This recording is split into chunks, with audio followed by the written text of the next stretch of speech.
Stay in your lane. Welcome to the Mind Your Own podcast with Aaron Sorensen and Sasha Durkin, where we stick to sports, except when we're not. Hello and welcome to another episode of the Mind Your Own podcast. I'm Aaron. I'm Sasha. And it's the mailbag episode that, to be quite frank, we both forgot about. I even said we weren't going to forget about it last week. The good news is a number of you did not forget, as we actually did have some emails, which was great. Thank you for keeping us on track, even when we are not. We are so far from the track. I realized at 10:30 the night before we were going to record this that we hadn't asked anybody for questions. And so sent a question, sent a tweet out. Thankfully, some people came through, but then I opened the email and of course we had a couple. So thank you to all of you for keeping us on track. We appreciate it. I completely forgot. So I saw your emails come through and I was like, oh, I should probably check Twitter because I'm pretty sure we have a mailbag today, and so I'm glad I did, that I'm aware of the questions. Yeah. But, yeah. We do have a lot of questions, so I will spare everyone my weekly discussion of the weather, which is such a Midwestern thing to do, is just to talk about the weather and how it's this or that. So I will spare everyone that because we do have a good number of questions that I'd like to get to, because some of you, especially on short notice, you're on top of it. Yeah, for sure. All right. I'm really excited about this one because there's a lot of interesting questions. There are. So, okay, let's start here. If my computer, of course, this website is not responding. That's amazing. I really love that for me. I had everything pulled up and then, of course, my computer is just already done with me this week. Okay, so let's start with Sky. Sky we are a big fan of his. He's a listener of the podcast, has been since the beginning. He has asked us questions for every mailbag. So Sky, you are the MVP. We're going to start with yours. He even said he typically would have put more thought into these, but it's been a week. It has been a week for everyone. Yeah. So he wants to know, what is the weirdest food we have ever eaten? Okay. I'll let you go first. Did you say you go first? No, you can. Go ahead. I can't even. I've been thinking about this since he sent this question, and I can't think of what I think. So, okay, I want to start here. So something that I wish people would stop doing is I should stop doing this too. I watch some of the Real Housewives franchises, and some of them are just awful, but one thing that on the most recent season of The Real Housewives of Dallas is there is one woman who, as a part of her culture, they eat crickets. It's a part of because she was explaining she had a pizza night and she had all these different flavored crickets and things, and people didn't want to try them. I don't think you should force anyone to try something that they don't want to, but I don't want to consider something like that weird because that is a part of someone's culture. And I think I always have to be mindful of not doing something that's just not in my world. Yeah. Maybe bizarre. Bizarre is a better word. Well, so that's what I was thinking is I've been trying to think of something that is... Yes, bizarre in the sense that, and for the record, Sky, your question didn't prompt that. I just was thinking about that I think sometimes people go, oh, this, and it's something that they ate while on vacation in a different country, which it's but that is typical to that area, that region, that culture. So yeah, I was trying to think of something more that honestly, American food, where it's a sandwich or pizza or something that has been okay. This is what I settled on. Okay. I have had some strange things at Block 16. Mm-hmm.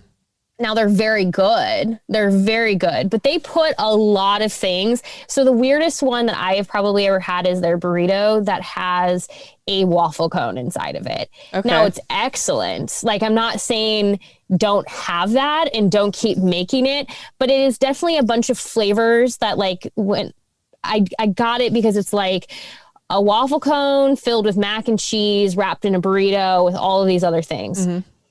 That is a bizarre combination of food.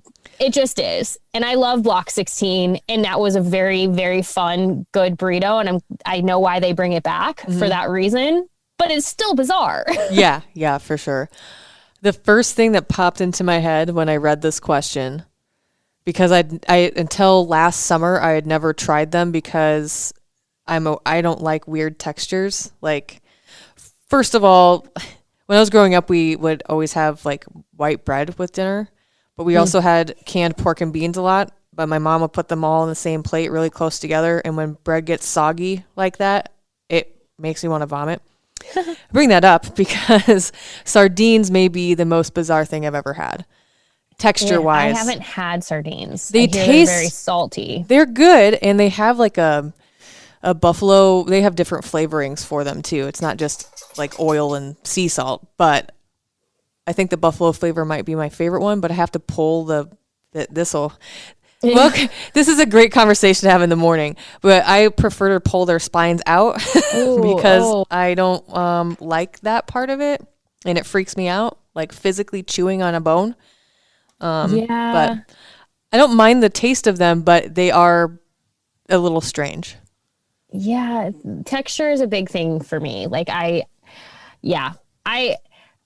texture is, I've never had, so I am allergic to some fish, so I have to always be a little bit mindful of like what I'm eating. Like I know what I can, like there are certain, like, it makes me like sick to my stomach, basically. It's like, it's just, I don't get a good reaction to some fish, so I tend to like shy away from trying, because it's like, if I don't like it and on top of it, then I end up feeling really crappy. Yeah. Like not a great combination. But I have heard sardines are good. I just can't say that it's not high on my list to try. Now maybe if Block 16 throws it into I'm just kidding. Yes. Have you ever had mussels before? I have mussels and like, what's the other word I'm looking for? You have mussels and you have scallops. Not scallops. Oysters. Yes. Thank you. Like, I like them, but I am not a person who like chews them. Like I am like swallowing them whole. I don't like oysters because they're a little too slimy for me. But mussels, I actually, the last 2 times I had them, had a reaction. And so now I'm like, to me, twice in a row isn't a coincidence. But I like miss having them because I actually really like mussels a lot. It's the garlic butter sauce that they put it in. Yeah, for oysters, I like to put like hot sauce and like all of that stuff on top. So I think like that helps. But yeah, it's one of those things with like food. Food is such an interesting thing because it can be a trigger for some people. It can bring some people. It brings some people together. It obviously is a huge center for everyone. You need food to exist, but it's just one of those things where I'd say like as an adult, I have become more aware of like trying to be mindful of like when I am exposed to something that, and again, this is not what Sky asked. It was just something that came to my mind when I was thinking about this question, that I think sometimes our gut reaction is to go with something that isn't weird. It's just not in our world. It is just something that we were not brought up on. We were just not raised on. So we have kind of that like misunderstanding of like why someone else might like it. I mean, it's the same thing as like I grew up, and this isn't weird in my world, but like I didn't grow up with Nutella, but like if you went to Europe, Nutella was like much more prominent. I love Nutella. But it's just like, I think sometimes we have these things where it's like, food is I think it's an individual thing. It is. Yeah, and so that's why I'm always like, I always try to be very mindful of people because I'm like, just because I don't like something. So I always try when I'm sitting like at a meal or something, not to comment on other people's food. I'll just say like, how is it? You tell me, versus me being like, oh, that looks gross. Or, oh, I like, because it's just kind of like, maybe that person loves exactly what they're eating and you've now just completely like told them that it looks disgusting. So I just think I try to be very mindful of I like that. It's very much an individual thing. Although I still have to say Block 16, kings and queens of making the most random food combinations on this planet. Yeah. And they would totally back me up on that. And it's all like delicious as well. So It is geniuses. Yes. Culinary geniuses. Okay. So Sky also asked, we have been chosen to host our own late night talk show. Who is your first guest? I wish I would have seen this last night because I'm wondering if it matters if they're alive or dead. Because that changes. I don't think so. Okay. You can, if it's somebody, we'll pretend that you could bring them back to life for a day. Freddie Mercury. Oh, interesting. He'd be a great guest. Yeah, hands down, probably for me. I feel like I thought about this a little bit. I would probably say Michelle Obama. Just because for me, I would love to just sit and like soak in her knowledge and her confidence almost. And I'm sure she has days like all of us where she doesn't feel confident and everything else. Yeah. But she's just somebody that I very much admire for her poise and the way that she handled so much criticism and people attacking her for everything from her arms being, strong to being a very strong woman. And I would love to just sit and like soak in her knowledge. Yeah, for sure. That would be a great conversation too. Yeah, her book is fantastic. If you have never read her book, my recommendation would be to listen to it on audio tape, because listening to her narrate her own book is just it's just like a hug. It's so wonderful. I will say my mom brought up Freddie Mercury the other night because she wants me to watch the movie based on Queen. I haven't yet. I mean, I could fill the rest of this podcast with why I hate that movie. She loves that movie. So, Mom, if you're listening, I'm so sorry. No, it's not a knock. There's a lot of people out there that loved it.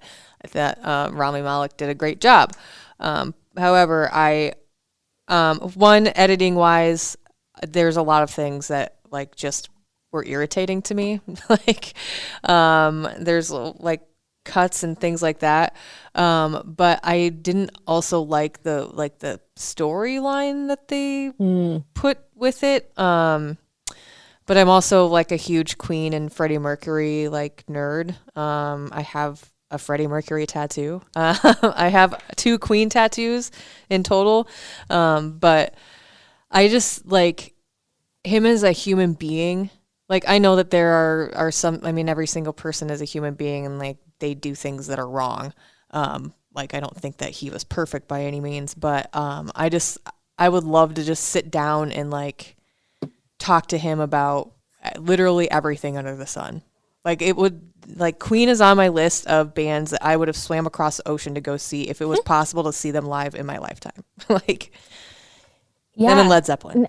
Now I'm curious how you feel about Adam Lambert and him leading the band. So I refused when they played in Omaha a couple years ago, correct? They did. I think they were at Sturco. Yeah. Or maybe not. I think you're right. But they have been around this area. I refused to go because it's not Queen to me. I get it. The musicians are still, but I don't know. I refused. And then I actually finally broke down and watched a YouTube video and saw him perform. And I was like, well, geez, I don't think that anybody else could try to replicate or fill the shoes as well as he has. So much respect. He's different, obviously, than Freddie Mercury, but I think that he has enough energy and he does have a good voice. But I will give Adam Lambert credit for being for so many bands so you can go the path of like Ringo Starr, where he created his all-star band. And so the entire intention was not to recreate like the Beatles. It was to create something new and to, yes, when you see Ringo and his all-star band, they might play a couple of Beatles songs, but the entire intention is to be something new and different. When bands make the choice to stay as like their core group, but then have to bring somebody new in, it's always tough because, you know, those people are not going to be who the original person was. It just is not how it's going to work. It would be like if the Beatles, when everyone but John Lennon was still alive, if they decided to just replace John Lennon. You don't just replace John Lennon. Whoever is stepping into that is going to inevitably, if they had gone that path, would not have fit who he is. You just can't. So I will say, my one thing I'll say about Adam Lambert, which I will give him credit for, is he doesn't try to be Freddie Mercury. Right. Yeah. And that's the cool part, is he at least is like, I'm going to embrace the essence of Queen and embrace it, but I'm going to still be who I am and do my thing. And I think the band really likes him for that, because it's like, you're not trying to be this person that we adore. You're just trying to be you. Right. Yeah, exactly. I think he brings his own flair to the band and the music, and I can respect that. Shout out to Adam Lambert. Who would have thought on American Idol how far you would have come? Yeah. So Go Big Redcast, Rob from the Go Big Redcast, he asked if you could be any of the players on the current football roster for a day, who would it be and for what day? And I was like thinking about this.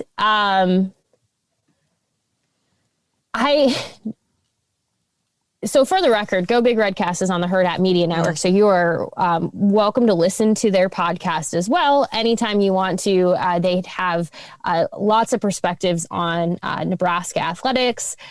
So knowing that the spring game just happened, I think that partially inspired this question.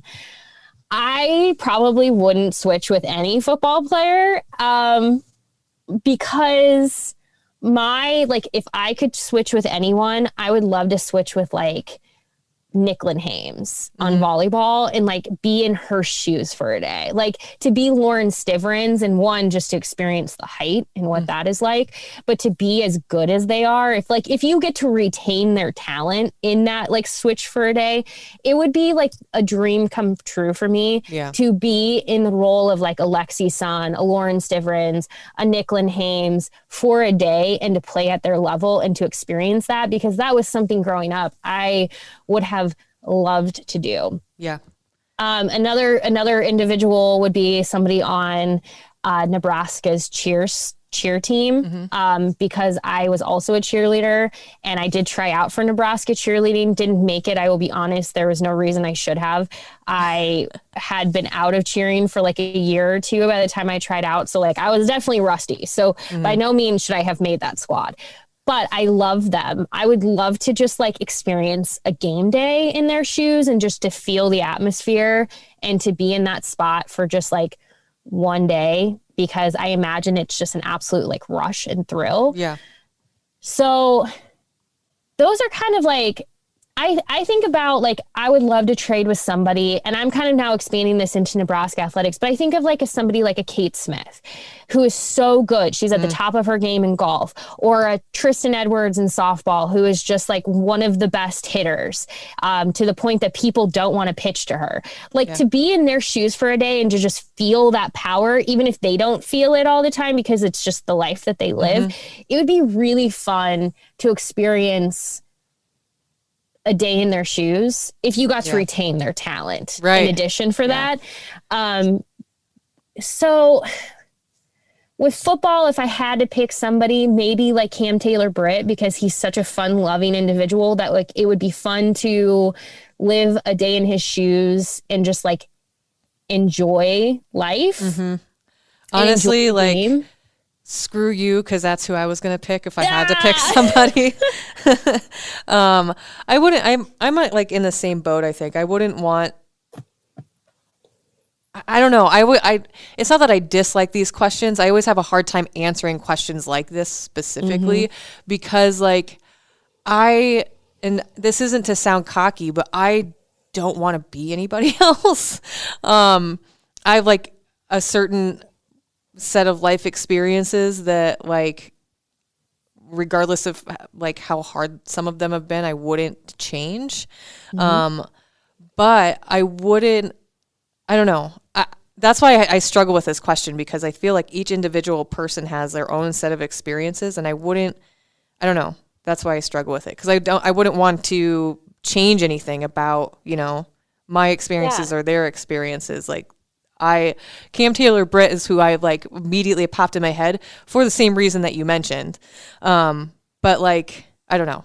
I know it's a hypothetical question and I shouldn't take it this seriously, but like, I think when I pick who I totally understand what you're saying. I think when I like was thinking of like the individuals as I think like, what could I like learn from them or gain from them in that moment? Because I'm going to say something, probably people are surprised. Like, I think a lot of like obvious answers would be, why wouldn't you want to switch with like Adrian Martinez and be the quarterback for a day? I have lived a day with Adrian Martinez. I spent an entire day with him heading into between his freshman and sophomore seasons. And I'm going to be honest, there is nobody who has more pressure on them on that campus than Adrian Martinez. He is really great about how he kind of tunes things out and really focuses on himself. The thing is like, I am not that kind of person. So like how I would approach his life and his day would not be with the same amount of grace that he does. And I applaud his ability to handle pressure, because I, again, feel like the amount of just garbage that ends up in his mentions on Twitter and Instagram, like that would be overwhelming to me. Yeah. So I respect the heck out of people like Adrian Martinez, because they wake up every single day and do their work. And he's just about to graduate from college in 3 years. Will have put in that time. Like he is somebody that I definitely respect, but for that reason would not want to step into his shoes, because his life is tough. He balances a lot, but I think that's a good lesson in like, if you are a fan and you're stepping back and going like, what is a day in the life of Adrian Martinez like? Maybe asking yourself, am I contributing to the amount of crap he has to deal with in a day? And I'm not saying like lead with like blind faith, like that is totally separate. It's just, if you're upset about the outcome of a game, are you seriously getting what you need out of it by tweeting obscenities at Adrian Martinez? I don't think so. Go take a walk around the block. He deals with a lot. And when you ask him, he handles it with such grace. And I just don't think I would. So for me, it's like, I can't switch with him, because I don't think it would be beneficial to me. I think it would actually like. What if you could, like, since we had touched on this, take away that, like, learn how to, like, achieve that grace? Yeah, similarly to like. Yeah, I mean, similar to like the talent, if you could keep the talent, if like I could like, I guess, observe how he just kind of like steps back. And like, the thing is I'm totally projecting, because this is all what I think from what he has told me, but like, I am not in his shoes. He could go to bed at the end of the day and feel completely defeated by everything. And he may not make that known to people. But yeah, it's the thing is with a question like this, anytime you think about, I always think like with trading with anyone, I agree with you. I wouldn't want to trade with anyone, but if I did, I would want to learn something. Yeah. Either about myself or about how I can be better. That would be where I would want to go, is like, how do I, and then selfishly, how do I get to spend a day being like one of the best? Yeah. Because Nebraska has some of the best athletes. Yeah. Like I said, like you think of like a Kate Smith, a Tristan Edwards, pick your volleyball player. Yeah. There are a lot of incredible athletes on Nebraska's campus that it would be interesting to like experience their greatness for a day. Yeah. Yeah, absolutely. So, okay. Now this is kind of interesting. It fits with this. Have you watched The Circle at all, Sasha? So what's funny about this question is legitimately last night, I was scrolling through Netflix quickly because it was my turn to pick. And if I let Brian pick, we're going to sit there for 35 freaking minutes going through all of Netflix. But I did stop on that because I think I ran across an article or saw something the other day that mentioned it. And I was like, well, what the hell is this thing? I got the general gist of what the show is. So will I watch it on a Friday by myself? Probably. You know, honestly, Brian might even enjoy it. So they're in their second season. For anyone who hasn't watched The Circle, it is like honestly the best of the best when it comes to reality television. So basically people come into the circle, they can either be themselves or they can catfish everyone. No one can talk to each other outside of through like messaging. So similar to social media. And the entire thing is like somebody in the end is going to win $100,000. And the challenge is like you want to be popular so that you can be an influencer and get to the end. However, you don't want to be too popular because then people start to get suspicious or they start to put a target on your back because it's all a game. It's all trying to like determine like, yes, I really like you, but the problem is you might beat me. So now I have to take you down. And it's like the most wholesome experience because they're all so goofy and their personalities are so like, and the thing that I will say, so I'm going to tell you, you should absolutely watch it. Start with the first season. You watch them like that. They fly by. I remember, so they release 4 episodes a week when you're like watching it live, which is really interesting because it's like a cliffhanger on Netflix. And so then you have to wait for the next week for the next 4 episodes. But at this point, you could just watch them like all in order and you wouldn't have to wait too long. But I thought about this. I would go in as myself. I'm going to tell you why. Having watched the show, it is much easier for women to enter the show and be themselves than it is for men. Men immediately get pegged as like, you're a catfish, you're not saying who you are. And honestly, I think a lot of it has to do with the fact that like women deal with a lot of shit on the internet with men either being like who they are or not being who they are, hiding behind photos that are not them, acting a very specific way when they're like kind of like online, but then being different in person. I think a lot of like this, like the social norms that we have built with social media and what we kind of expect of people, like I get why men go into the circle and choose to not be themselves because I think that they realize. So like, for instance, I'm not giving anything away. If you watch it, it's fine. But like one of the first people in the second season that entered, he entered and was like, I'm just going to be myself. And I think people were like, you're way too nice. There's no way that like this is real. And that is like a challenge that like, I would definitely not go in and try to be a man because I think people then are like, hold up. But I think it would be easier just to be myself because then when you get to the end, if you stick around, then people know that you were truthful because they do show, you do get to meet the finalists in real life before all the final voting happens. So like, you don't get to the end playing a catfish. People are going to know before the end that you are not who you say you are. And like, that would be kind of the hard thing to come back from is how do I tell somebody, oh yeah, now you need to trust me despite the fact that I've been playing you for like a couple of weeks. This sounds like a show that I would binge. I don't remember what the hell the show was called, but they basically, sorry to go off on a tangent, but it reminds me similarly of a show where, gosh, they don't see each other. I don't remember. It's blind marriage or something. I don't know. It's where they basically spend time in rooms talking and then they decide if they want to get engaged. Yes, without ever seeing each other. Yeah, and it's not Married at First Sight. It's because that show's totally different. I watched that one. I binged Love that is one Blind. Too. Love is Blind. The Circle is like 100 times better than Love is Blind. And I binged the heck out of Love is Blind. So did I. I was like, are they still, sometimes I check on them. Are they still together? I love stuff like that because it's like just not real enough. And it's like, you don't have to think about it. You just turn it on and you're like, oh, what's this person going to do today? So I probably will definitely be starting that on Friday while my husband plays video games with his friends.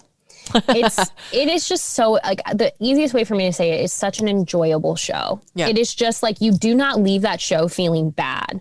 And I remember the first one came out like January 2020. So like it was before anything COVID pandemic related. It would have been a perfect pandemic show, to be honest with you.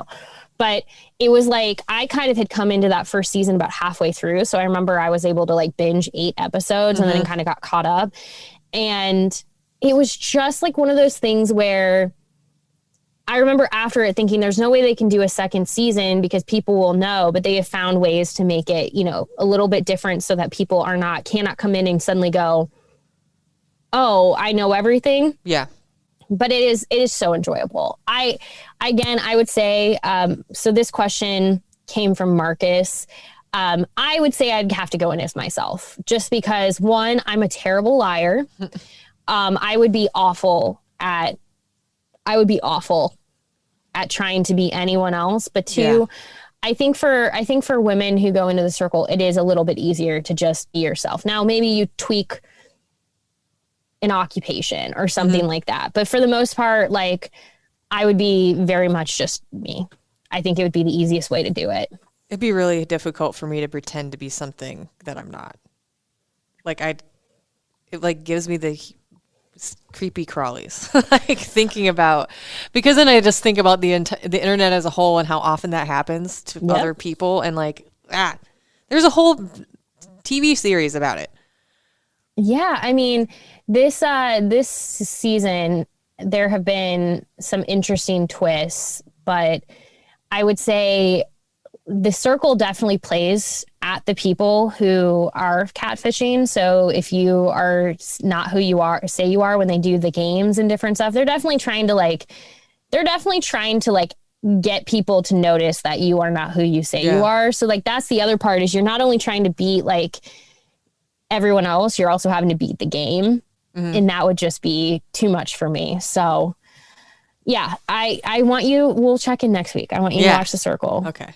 And I want to hear more about it. And I want everyone else to watch Circle. Okay. So the last Twitter question we received, I'm not going to answer because I know what he's trying to do. But Jacob Padilla did say, how would you rank the Hill Varsity staff members from easiest to most difficult to work with? And my answer would be, you all know where you fall. 0 for everyone. No, I'm just kidding. He joked that like it doesn't bode well for him with you because of his other podcast, or his podcast that he records with Damon Benning, that they run you all over the schedule. So he was saying that it wasn't going to bode well for him. Well, everyone's on the level playing field, right at nothing. No, I'm just kidding. Right at nothing. My everyone's thing would be enjoyable. For any of the Hill Varsity staff listening to this, if you think you are where you are in my rankings, you're right. That's a great way to put it. If that's where you think you are, then that is where you are. Yep. No, I appreciate all of them.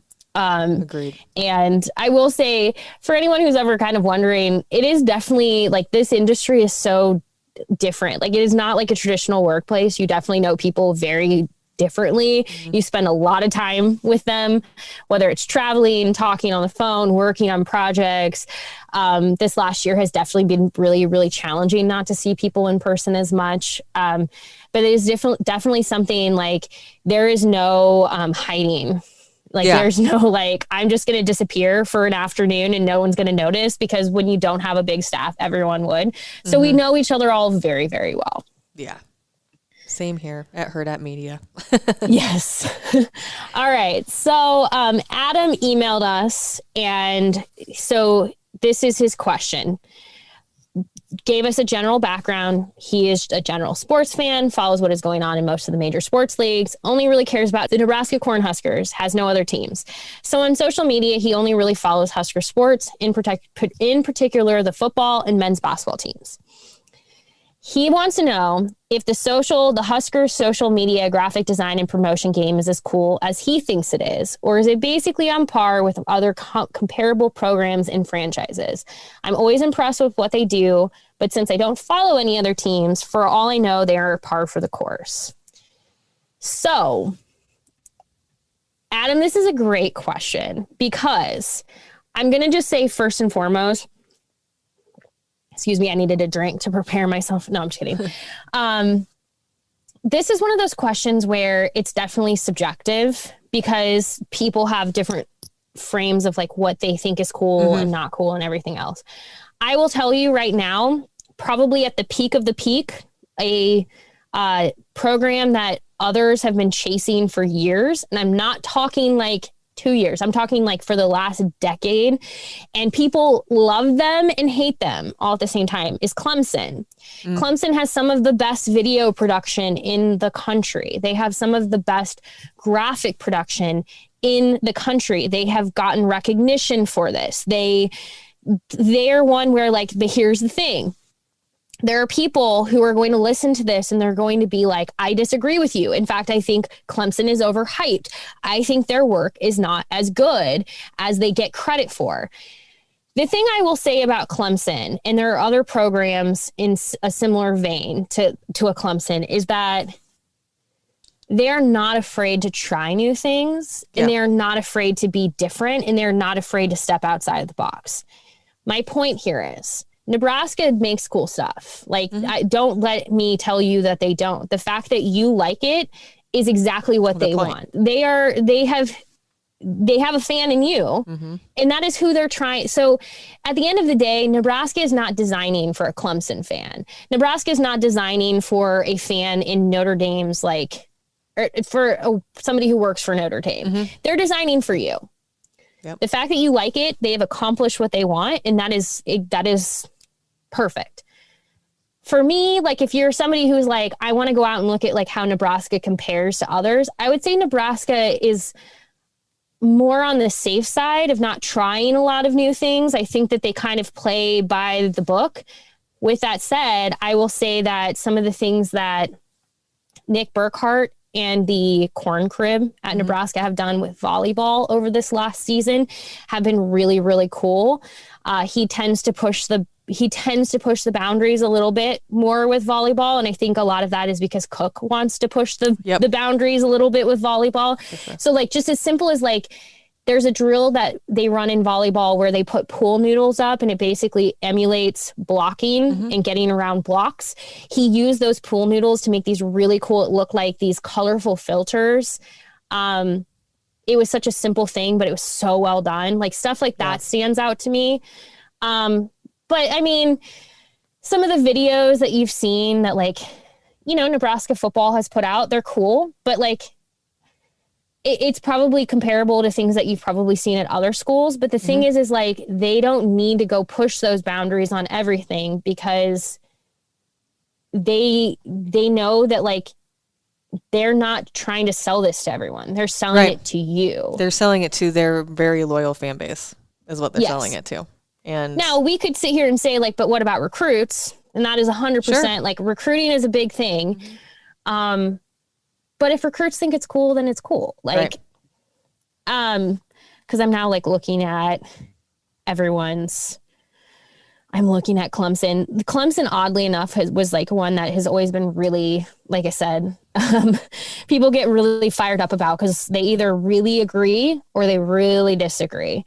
My recommendation, Adam, if you're ever interested in this, especially around recruiting, look at, you'll see people who share like the graphics that recruits receive. They'll say like, okay, they received this one from Nebraska, this one from Notre Dame, this one from Florida State, this one, and you can look and see and compare. And what you will notice is it's really a point of preference, because you might look at it and everyone's freaking out about the Florida State image. Oh, it's so amazing. You might look at it and go like, it's okay. Yeah. The thing is everyone is trying to stand out. Everyone is trying to be a little bit different, but some people are also going to stick with like what they know, what they feel good with, what fits with their brand.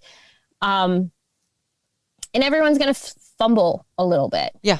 Like Nebraska had one where they like put a cowboy hat, I remember, on top of like Luke McCaffrey's head. That one I probably would have said like wasn't one of the better ones that they've ever designed, but then they have, you know, something else that comes out and you're like, oh, that's really, really cool. So you're going to try things. You're going to hit the mark on some, you're not on others. Long answer for a short point, Adam. The fact that you think it's cool, that is what Nebraska wants. Yep. And I think that it's totally fair for you to think what they do is cool, because Nebraska does and has put out a lot of really cool stuff for all of its sports. So, you know, I guess if you want to say, could they push the envelope? By all means. But, you know, sometimes the question is, do you need to? Right. And I don't feel like they feel like they need to the majority of the time. No, and I will say this too. Well, I was going to say too, and this is not specific to just Nebraska. Now, there are some schools that I would say are a lot stronger at this. than others, but this is something that athletic departments need to be having conversations around everywhere, is how to more effectively show diversity within their programs, within their within their universities. The reason I say that is because I would say the generation that these recruits are falling into now is much more progressive than anyone previously when it comes to diversity and wanting to see it, wanting it to be very open, wanting to be very focus on ways to change things. They want to focus on change and focus on making a difference. And I think that is something that you are going to see programs all over the country have to deal with, is how do we effectively communicate and show that while still sticking to what we feel is our brand, or how do we implement that into our brand? Because I know like Nebraska just released a video that people have been saying it doesn't look like there's a lot of diversity. Now that is probably a reflection on the fan base. Is there enough diversity in the fan base? And how do you grow diversity within fan bases? And this is not just, like I said, it's not just specific to Nebraska, but athletic departments everywhere are going to have a conversation about how do we make ourselves inclusive? Yeah. How do we make ourselves inclusive to all, where people feel safe? They want to be a part of our fan base. They want to be here. They feel included. They feel represented. And so that's not really like completely your question, but I do think it's worth noting that I do think you're going to see programs working toward this. So no, I wasn't surprised when I saw I keep saying Notre Dame, but like Notre Dame or Minnesota, who very openly spoke up about the murder of George Floyd and posted about that multiple times from the football account. There are fans who hated that. There are fans who are like, don't make this political, but they said, this is who we are. This is what we are going to do.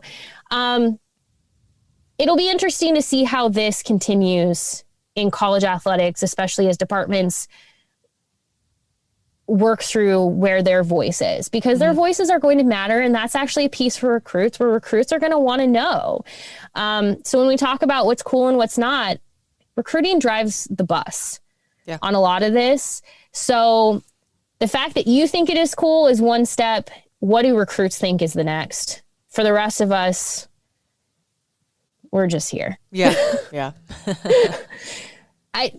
I don't know if that completely answered the question, but he also did say, he thought Brandon Vogel would have some thoughts, and we can certainly have Brandon on the podcast at some point to talk through all of this, because he does have opinions on a lot of these things. So maybe we'll have to invite him on sometime soon. For sure. Oh, Adam, I got to tell you, I could go on and on about this for days. So maybe we will have to have Brandon on. We can talk about graphics. I actually know somebody who, if they'd be willing to, would be a great resource, but I won't say his name unless he says yes. So, all right. Last question. Well, it's kind of multiple questions. So we had shared an email from a woman named Laura recently, who I had misunderstood if she was starting a podcast or not. And she said she is prepping to start one. So I am so hyped for this. Laura, keep us in the loop. I want to know about this podcast, the second it comes to be. Yes. So I may have just still misinterpreted the original email, but if any part of this has convinced you to go for it, yes. Okay. So she said she wants to support women in sports as much as possible. Where can I find news and schedules for my favorite teams? How can I show support when I can't attend 10 games in real life? And my favorite, how can I explain Title IX to the NCAA? Let's just knock that one out. The NCAA, I have no idea what's going on with them. And I don't know if here's the thing, they should know what Title IX is. I'm starting to feel hopeless when it comes to the NCAA. But with that said, where can I find news and schedules for your favorite teams? So I'm going to give you a little trick. if you have a favorite team, so let's take Nebraska softball. If you are a big fan of Nebraska softball, you can go to Huskers.com, go to the Nebraska softball schedule, and add that to your calendar. And what will happen is every single game will get auto added to your calendar, and it will be at the time. It will also put a link into that calendar where if you want to then go see what the results of that game were. So for instance, I am going to go to my calendar right now. This weekend, Indiana. This isn't softball. I just clicked on the first one that popped up. So a baseball versus Indiana. In the notes section, I have the TV information. It's on BTN Plus. The radio information. It's on Husker Sports Network. The streaming video, streaming audio, and those will also take me to results. So sometimes they don't always transfer 110% perfectly, but they're a really, really easy way. So if you're somebody who's like, how do I support my favorite women's sports? Most teams have the calendar option to add. So it doesn't even have to be Nebraska. If you love U.S. women's soccer, go check out their go check out the schedule on their website. See if it has the ability to add it to your calendar, because I guarantee you it probably does. And then it's just right there. And then every single time you wake up in the morning, you look at your day and you're like, oh, hey, Friday, this game is happening. I can either tune in or I can check out the score after the fact. It's a really easy way to add anything that you support into your calendar so you know what's going on. Yeah, I think for sure.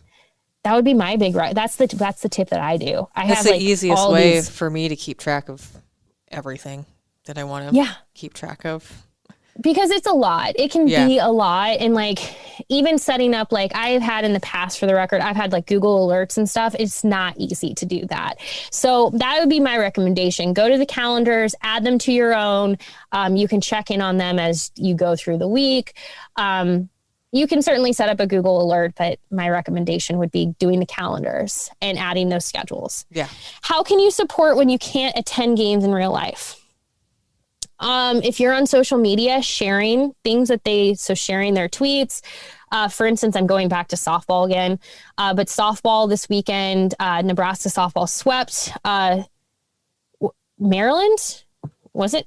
Yeah, I think it was Maryland. It was Maryland. Sorry, my brain went like Rutgers and Maryland because baseball was playing Rutgers, and I was trying to remember who played who. So, for instance, they had an incredible play. Just an incredible play. It basically diving catch. It was like a pop-up diving catch. It was incredible. I don't know if it ended up making it on SportsCenter or top 10, but if it didn't, I believe it did. It did? I think so. I was going to say good. I haven't had a chance to check, but that was an impressive play. Share that tweet. Anytime that you can go and share things about them, share their tweets, share their final out scores. So this is a good example. Kate Smith is on the recent cover of Hail Varsity, picking up an issue of Hail Varsity, showing people I actively support when women are covered. I want more of it. The more you see those numbers tick up, which for the record, when you think of like softball, we talked about this previously, women's softball for women's College World Series gets about the same viewership as the men's College World Series. When that happens, it tells everyone we want more of that. Yep. So just show up, watch what you can. If it's on TV, tune into BTN Plus. If it's there, retweet things, share things on your Facebook pages, text them to your favorite family members who you think would also get a kick out of it. Just anytime you do that, it builds the engagement numbers. Yeah, absolutely. So share. And then you don't the engagement numbers go up, and then it kind of creates that snowball where they're going to share and they're going to share and they're going to share. So when to kind of tie back to Adam's question really quick, when I was talking about Clemson, the reason I was bringing them up is there are people like Open Doors and there's other accounts that basically track how much engagement different teams are getting. Right. So when that happens, they'll go and share and they'll say, hey, this last week, Nebraska softball or Nebraska volleyball, Nebraska this had this really cool engagement. You're boosting their numbers. You're getting them in front of more people. That is your number one way to support is just share. Share with everyone far and wide. I admittedly don't do enough. I need to spend more time on social media, sometimes just sharing things. But it goes a long way. It goes a long, long way. So if you're like, how can I do it? number one thing. Share. Share. Yeah. If we figure out how to explain Title IX to the NCAA, we'll let you know, though. Yeah. But Laura, we are so excited for your podcast. Oh, I missed the best part. It's not the best part. It was just really exciting for me. She said, I just subscribed to Hail Varsity. Will that help? Yes. So sorry for screaming. Like I just said, when you see people like Kate Smith on the cover, subscribe, buy the magazine. I'm going to give you all a little preview or a little teaser. I think you're going to really like my feature for the May issue. When you show up and you say, these things matter to me, it makes it easier for people to say, yep, keep going. I want to keep covering women in sports. I want to keep supporting them. So when you show up and do that, you buy issues, you subscribe, it makes it easy for me to say, look, this is why we have to, because I'm going to keep doing it, but it sure helps when people show up and support. Absolutely. So yes, that helps a lot. So get excited for the May issue. I am very excited for the May issue. It's going to be fun. Well, this has like flown by. Yeah, seriously.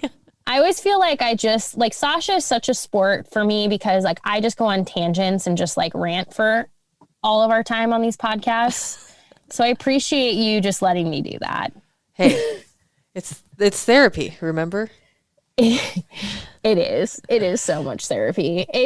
I do appreciate everyone sending questions. You can always send them to us at mindyourownpodcast@hailvarsity.com. We love hearing from you. You can also tweet at me. I'm at Erin Sorensen. She's at Sasha72. I also want to give just a quick shout out to Sasha and her in Meathead Test Kitchen, her podcast with Sadie, who has previously been on our podcast. If you are somebody, the reason I want to bring this up is we are getting into warmer weather, and they recently talked about the fact that if you have a body, you have a summer beach body. If you are somebody who is like, I'm trying to get healthy, listen to Meathead Test Kitchen. They're awesome, but they will not make you feel like you got to do anything beyond what you are, in the sense of just be proud of your body and what it has done. So really recommend their podcast. Thank you. It comes out every Monday. We took this week off, but we will be back next Monday. I'm talk about some food and eating. Hey, like we said at the top of the show, it's such an individual thing and it's a good thing. Yes. So, well, I'm really excited. Thank you as always for listening to this podcast, sharing it. Again, going back to that, sharing it with your friends, encouraging people to listen, to subscribe to it. It goes a long way. And again, reach out, mindyourownpodcast@hailvarsity.com. Yes. Thank you for a really great mailbag episode. We'll do another one of these sometime soon. Yeah. But we'll see about getting a guest on. We missed one for the first of the month, but the mailbag, you all were our guest. Yes. Thank you for showing up. Thank you for showing up and reminding us when we even forgot. Well, we will be back next Wednesday with more. Thank you. We'll talk to you then. See you later. A Huda Media Production.